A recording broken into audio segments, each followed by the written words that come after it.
Dear Simon and the Christmas crew, a number of years ago, I moved down to the south of England from Scotland with my then partner, an ultimate fiancé, and his name's Steve. Each year we made the 850-mile round trip to Scotland for the festivities, enjoying many a hogmanay there. This became a tradition that continued for many years. My confession dates back to December 2011. To be honest, cracks were beginning to show in the relationship. And as we all know, there's nothing like a Christmas to enlarge those cracks a little bit more. So this particular Christmas, I decided to journey north by myself, always a dangerous sign. A bit earlier than usual, to meet up with some friends for a few days, another dangerous sign. The plan was that Steve would follow on in a couple of days with our black Labrador called Holly. Well, our travel plans all worked well, and we had a lovely Christmas with our respective families. Okay, this is already sounding great. What a fabulous Christmas. Time away from each other, you see. Yeah. Maybe absence would make the heart grow fonder. Sadly, in this case, the answer was absolutely not at all.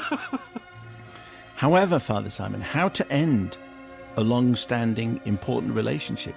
Of course, I could slip out the back, Jack. Make a new plan, Stan. Don't need to be coy, Roy. But to be honest, when you're in this situation, Paul Simon's 50 ways don't really cut it particularly. No. So I collected Holly so I could have a few days with her before we journeyed south again. In fact, she stayed with me for the rest of the holiday until Steve went home. It's not much of a relationship, is it, already? Clearly, they're just spending the entire Christmas and New Year apart. Yeah. The day Steve was driving home, I would drop Holly round to him. I'd already planned some retail therapy and a trip to a pantomime, so I would travel home a day later. Hop on the bus, Gus. Drop off the Keeley. The entire song. Set yourself free. That's what I needed to do. On the morning of Steve's departure, I was finishing my breakfast. And as I put the milk back in the fridge, I spotted the Brussels sprouts left over from our Christmas dinner. I thought, dare I? Holly had a long journey ahead of her. Oh, no. So did need some breakfast to keep her going. So I have to confess that I did feed our dog the bowl of Brussels sprouts.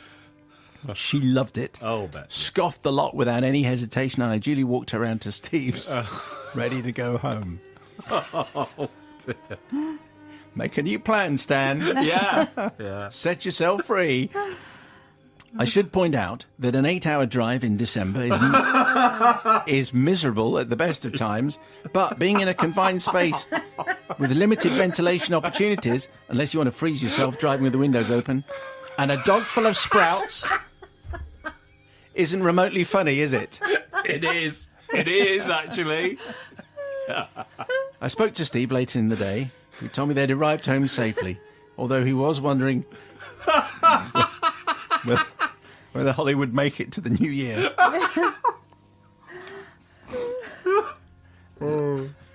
I managed to say that she'd eaten her breakfast as normal, which was actually true.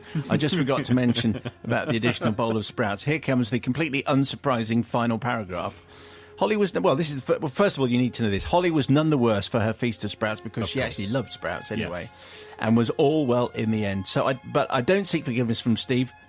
We parted company not long after. Imagine. I know. Who saw that coming? That's a bit of a spoiler. Oh, no. But instead, I do seek forgiveness from Holly for using her to get back at Steve. Which I suppose, really, that might be the moment where Bobby is going to go, you know what, that is true. That is actually true. Actually true, that is. That's true, completely actually.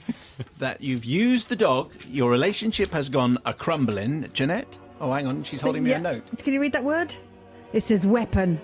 Oh, right, okay, yeah, okay, that's very good. A weaponised sprout. No, I'm saying... Weaponise the dog. I'm saying... Jeanette, when Mummy and Daddy don't love each other so much anymore, you don't use the children as weapons. You used Holly... It's a dog. I'm sorry. Actually, I just thought, what would Supervet say? If Supervet was here, Supervet would be really, really upset with me. The thing is, I'm quite impressed by Holly because you've got two types of dog. You've got a dog that will eat anything, and then you've got a dog that I used to have that went, what is that? So my dog would never eat sprouts. It eats other things. But so I'm really impressed that Holly ate the sprouts. So good dog. But I'm not impressed, Jeanette, because what you should have done, if you didn't love Steve anymore, You should have told him before Christmas, because Christmas off is the a good. Keeley. Well, it's a good opportunity to find someone new. So you denied him the best opportunity, Christmas and New Year parties, to kind of get over you and get somebody better. There's a reason why Paul whatever. Simon. No judgment. It would come to an end. Plenty of judgment. That's why we're here. So, Jeanette, I'm not going to forgive you because it wasn't Holly's fault, and you fed her full of sprouts and she could have been really poorly. So, Jeanette, no. There's a reason why Paul Simon didn't use the line Fill the dog with sprouts. fill a dog with sprouts. What rhymes with that? Grouts. Jack. No, none of that works. Brother Matthew. Clearly, yes, revenge is a dish best served cold and inside a dog, it turns out, by giving...